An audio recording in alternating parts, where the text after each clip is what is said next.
जय माता दी। नवरात्रि समाप्ति की ओर है।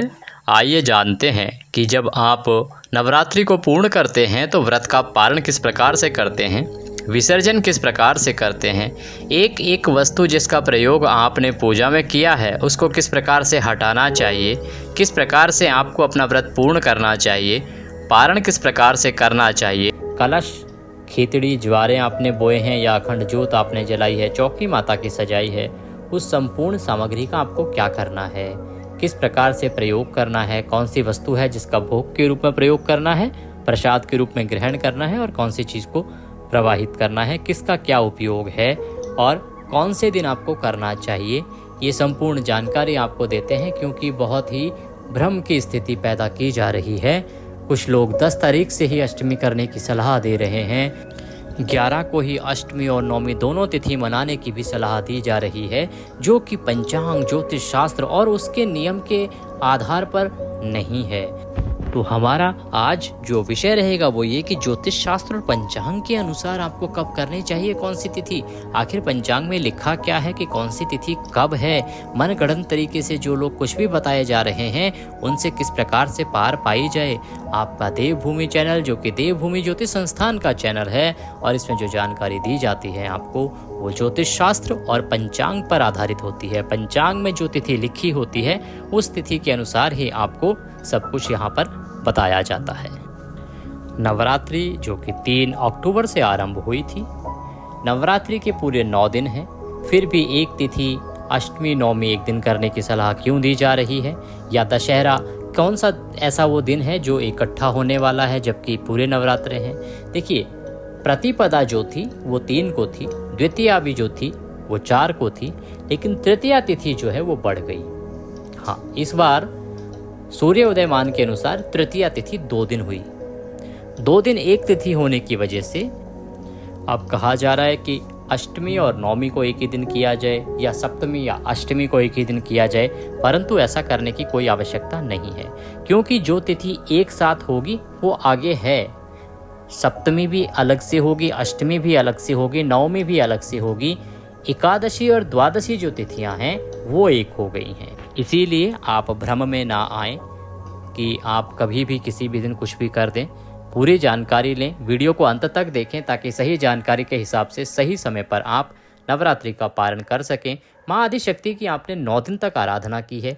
बहुत से हमारी माताएं बहनें हैं, बुजुर्ग भाई बहन हैं, उन सभी ने 9 दिन का उपवास किया है, कठिन साधना भी की है। तो वो साधना, उपवास जो है वो खराब ना हो, वेस्ट ना हो जाए, इस बात का ध्यान रखना है और कोई भी गलत समय पर कोई कार्य नहीं करना है।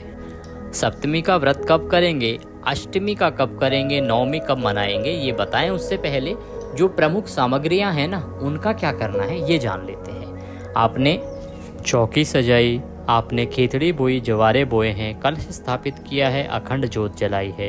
तो बारी बारी से बताते हैं किसका क्या करना है। कलश से आरंभ करते हैं। कलश के ऊपर आपने श्रीफल, नारियल रखा है, तो नारियल को आप उठा लीजिए। उस पर अगर चुनरी आपने बांधी थी तो वह चुनरी जो है माता के आशीर्वाद के रूप में आप रख सकते हैं या इसको प्रवाहित कर देंगे। नारियल को आप तोड़ के और उसका जो नारियल है उसको प्रसाद रूप में वितरित कर देंगे, परिवार में बांट लेंगे प्रसाद के रूप में। कुछ लोग इसको प्रवाहित भी करते हैं, पर आप प्रसाद रूप में भी इसको बांट सकते हैं। कलश में बहुत ही महत्वपूर्ण चीज़ें हमने डालने को कही थी, क्योंकि कलश बहुत ही शुभ होता है और कलश स्थापित इसलिए किया जाता है कि 9 दिनों में जो पॉजिटिव वाइब्रेशन है ब्रह्मांड की, जो बहुत अच्छी होती है, उसको वो अपने अंदर संचित कर सके। तो अब आपके घर का जो माहौल है वो पॉजिटिव हो जाएगा।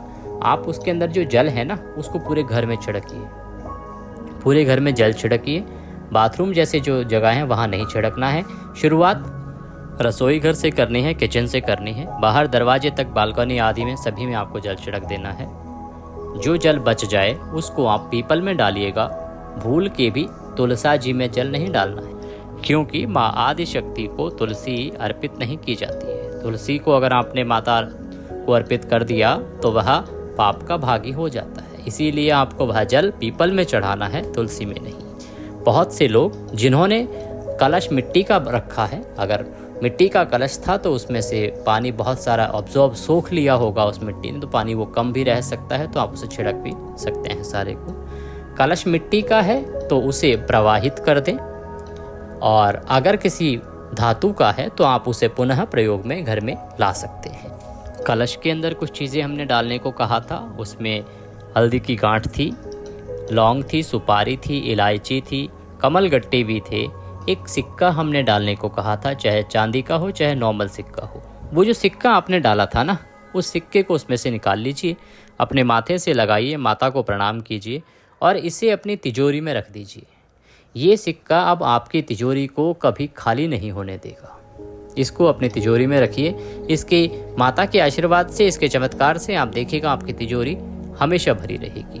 पैसे की कभी कमी माता के आशीर्वाद से नहीं होगी। बाकी जो सामग्री है उसको कलश के साथ ही प्रवाहित कर दीजिए।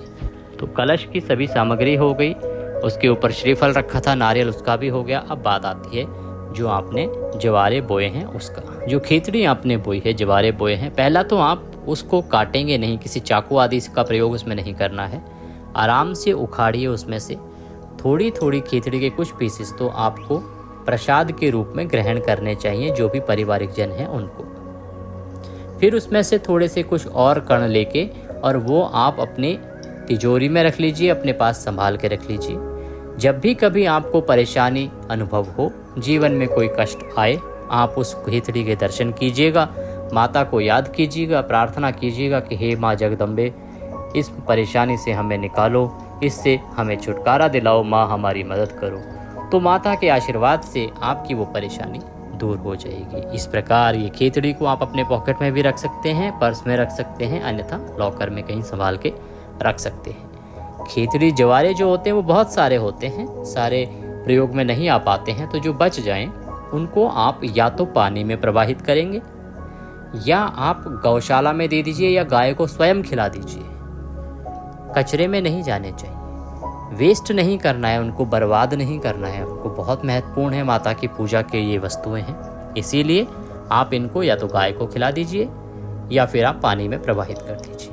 आपके यहाँ पे अगर जो सामग्री है उसको एकत्र करने की कोई सुविधा है, जैसे कि हमारा जो संस्थान है वो यहाँ दिल्ली में भिन्न भिन्न जगहों पर अपने रिक्शे भेजता है आपकी पूजा पाठ की सामग्री को एकत्र करने के लिए, कि आप, क्योंकि आम जन क्या कर रहे हैं कि आजकल पूजा करी, भगवान पे चढ़ाई माला, अगले दिन कचरे में डाल दी। जोत बत्ती करी, जो बत्ती थोड़ी सी बच गई उसको उठा के कचरे में डाल दिया। कोई भगवान की तस्वीर टूट गई, उठा के कचरे में डाल दिया। ये क्या तरीका है? आप पूजा कर रहे हैं और जो सामान बच गया, भगवान पे चढ़ी हुई जो मालाएं हैं, उनको कचरे में फेंक दे रहे हैं। आप तो पाप के भागीदार बन रहे हैं। इसीलिए हमारे संस्थान ने एक कार्यक्रम बनाया जिसके तहत एक रिक्शा हम चलाते हैं। जैसे गौशाला का रिक्शा आता है, वैसे ही एक रिक्शा आपके क्षेत्र में, आपके घर के आगे आता है। आपके जो बची हुई पूजा सामग्री है उसको दे दीजिए।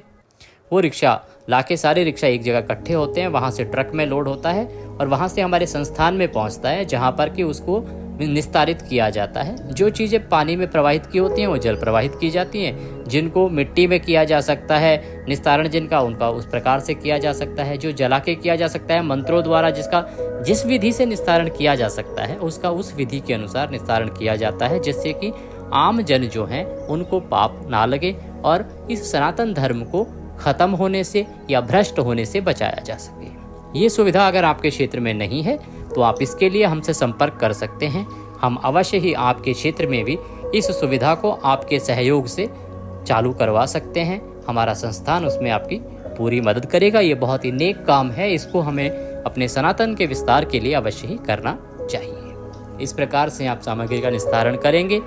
बात करते हैं सप्तमी का व्रत कब है। देखिए, सप्तमी का व्रत आपको करना है 10 तारीख को।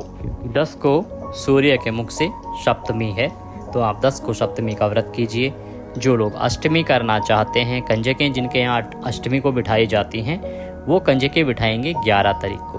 कुछ लोग 10 की सलाह दे रहे हैं, आप कृपया इन चीज़ों में ना आएँ। 11 को अष्टमी है। हमारे सनातन धर्म में इन तिथियों का निर्धारण सूर्य उदय के अनुसार होता है। जिस तिथि का जो पुण्य है, अगर पूजा प्रातः काल की मानी जाती है जिस तिथि की, तो उसका निर्धारण सूर्योदय के अनुसार होता है।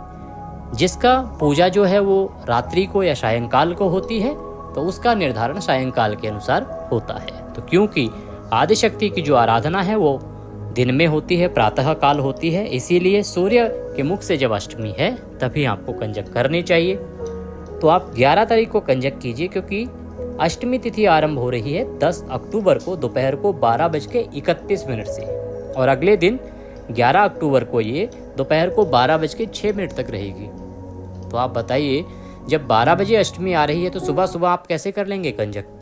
तो 10 को तो कभी भूल के कंजक ना करें आप, जब तक कि कोई बहुत बड़ी मजबूरी आपके सामने ना हो।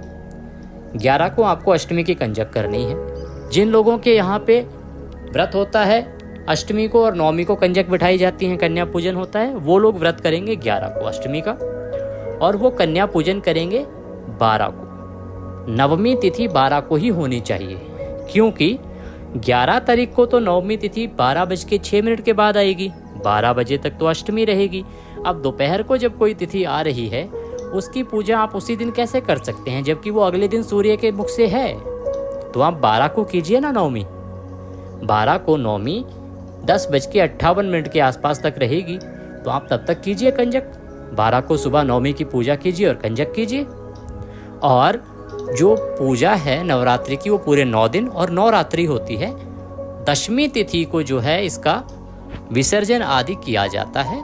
तो 10वें दिन आप विधि विधान से उठें, स्नान आदि करके माँ की स्तुति करें, आराधना करें, और पूजा पाठ करने के बाद फिर जो हमने आपको प्रक्रिया बताई है उसके अनुसार इसका विसर्जन करेंगे। तो आपकी तिथियां क्लियर हो गई, सामग्री का क्या करना है ये भी क्लियर हो गया। अब बात आती है कन्या पूजन की। कन्या पूजन के लिए 9 कन्याएं आपको बुलानी चाहिए।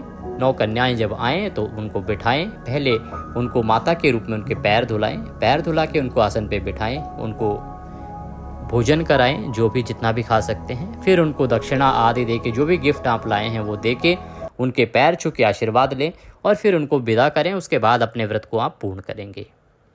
बहुत से लोग ऐसे हैं जहाँ एक साथ 9 कंजकें मिलती नहीं हैं, तो वो 9 माताओं के 9 कंजकों के नाम से निकाल के रख दें। जो कंजकें उपलब्ध हों उनको पैर छू के, स्नान आदि, पैर आदि धुला के और कंजक दे दीजिए, उनको विदा कीजिए। उसके बाद अपना व्रत पूर्ण कीजिए। और जो आपने बाकी जो रह गई कंजकें उनको आप बाद में, जो आपके आस पड़ोस में हो, कहीं हो, जहाँ भी आप दे सकते हैं, उन कंजकों को उनको दे दीजिए। अगर एक साथ 9 नहीं भी बैठती हैं तो जितनी मिल जाएं आपको एक साथ, कम से कम एक तो आपको रखनी ही है। एक तो बैठे, उसकी पूजा आदि करने के बाद ही बाकियों का निकाल के रख दें, और जब आपको कंजक मिल जाए तो उनको दे दीजिए। शाम तक या आस पड़ोस में जहाँ भी कंजकें कन्याएं हों उनको दे दीजिए। इस प्रकार से आप कन्या पूजन कीजिए। ये संपूर्ण जानकारी थी अष्टमी के बारे में, नवमी के बारे में और सप्तमी के बारे में। वीडियो कैसा लगा अवश्य बताएं, और कमेंट बॉक्स में जय माता दी अवश्य लिखें। हमारी माताएं बहनें कॉपी बना लेती हैं भगवान का नाम लिखने के लिए, क्योंकि इससे बहुत अधिक पुण्य फल प्राप्त होता है जितनी बार आप भगवान का नाम लिखते हैं। तो कृपया जय माता दी अवश्य लिखें, माता का आशीर्वाद आपको प्राप्त होगा। वीडियो अच्छा लगा तो उसे लाइक अवश्य करें, और कमेंट बॉक्स में लिख के भी बताएं। अगर कोई सुझाव है, कुछ गलत लगा तो वो भी हमें बताएं, ताकि हम आगे से उसको सुधार कर सकें। आपके देवभूमि चैनल में अभी के लिए इतना ही। अगली वीडियो में फिर मिलेंगे। जय माता दी।